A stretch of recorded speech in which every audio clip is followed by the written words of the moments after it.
Notez bien, si cette lampe fonctionne sous une tension alternative sinusoïdale, vous savez que pour la tension alternative sinusoïdale, on a la tension maximale, UM,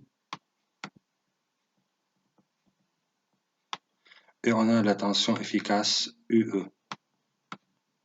Et vous savez que la relation UE égale UM sur racine de 2. Si cette lampe fonctionne sous une tension efficace, UE, sous une tension alternative sinusoïdale de tension efficace UE, pour calculer la puissance, P, on multiplie la tension efficace et non pas la tension maximale multipliée par l'intensité efficace qui passe à travers cette lampe. Alors, la notez bien dans ce cas, c'est pour calculer la puissance dans le cas d'une tension alternative sinusoïdale déjà étudiée.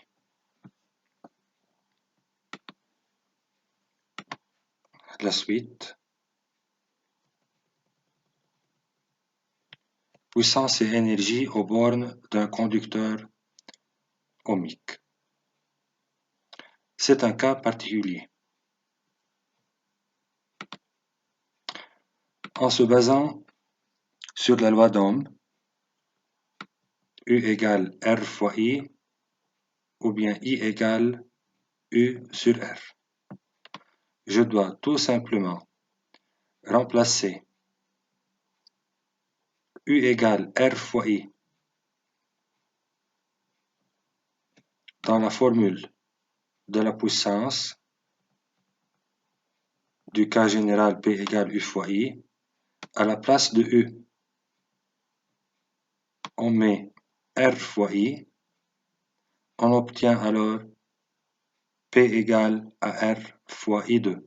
On trouve R fois I à la place de U fois I. P égale sera égal à R I2. Maintenant, si on remplace I égale à U sur R dans la formule générale de la puissance, on enlève I et on met à sa place U sur R. Alors c'est U fois U sur R. On obtient P égale U2 sur R. De même, pour l'énergie qui est tout simplement E égale P fois T, les deux formules 1 et 2 multipliées par T, on trouve les formules de l'énergie électrique dans le cas d'un conducteur ohmique de résistance R. Alors ces quatre formules sont utilisées seulement si le dipôle est un conducteur ohmique, mais P égale U fois I et E égale P fois T. Ce sont les deux formules pour n'importe quel dipôle, c'est-à-dire la formule générale reste applicable, aux bornes d'un conducteur ohmique.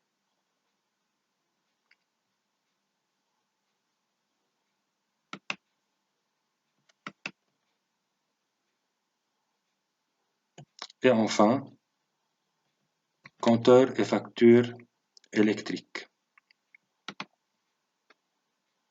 C'est un compteur électrique placé au début de l'installation électrique à la maison. Chaque compteur comporte un disque tournant. Le disque tourne tant qu'il y a consommation d'énergie électrique à la maison. On peut observer le disque qui tourne lorsqu'il y a consommation à la maison. Et ce compteur a un calibre C.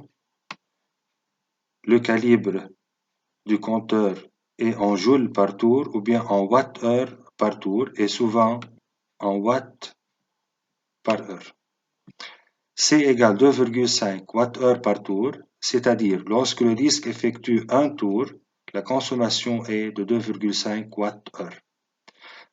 Si on considère que le disque a tourné n tours, par exemple 10 tours,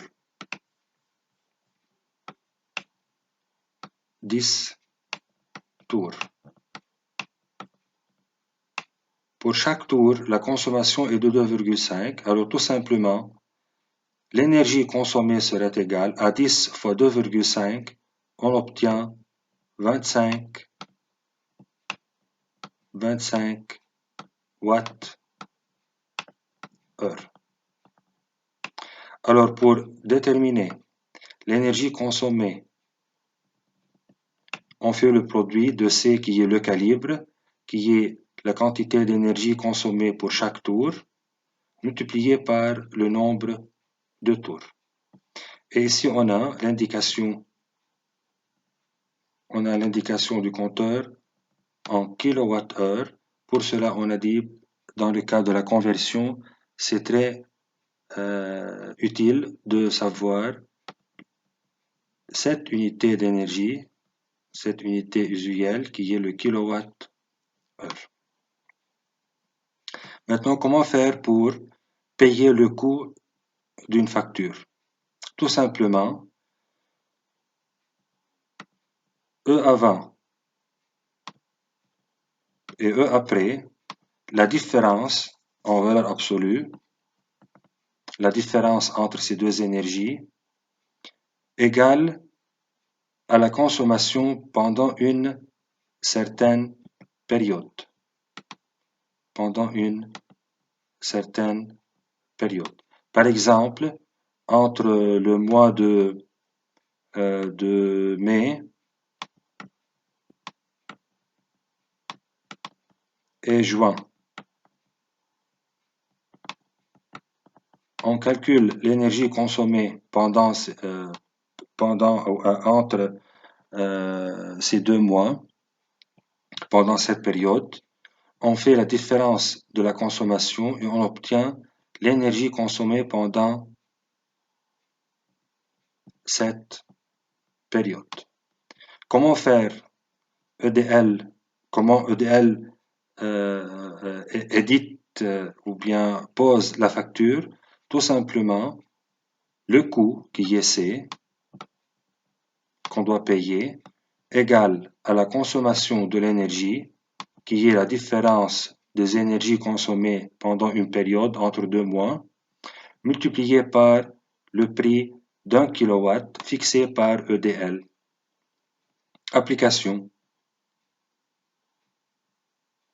E avant, 5000 kWh, par exemple, c'est le mois de mai, et E après, mois de juin.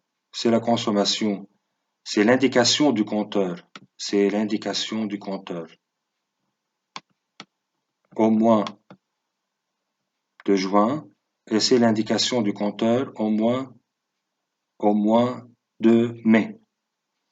Alors, E après, moins E avant, ou bien E avant, moins E après en valeur absolue, multiplié par le prix d'un kilowattheure, qui est à peu près, en moyenne, 120 livres libanaises, et le prix est fixé par EDL.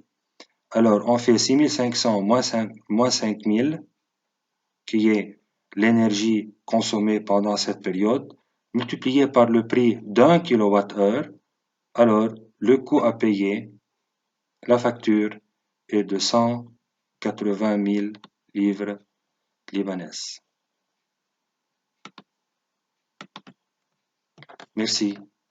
Le fin du chapitre.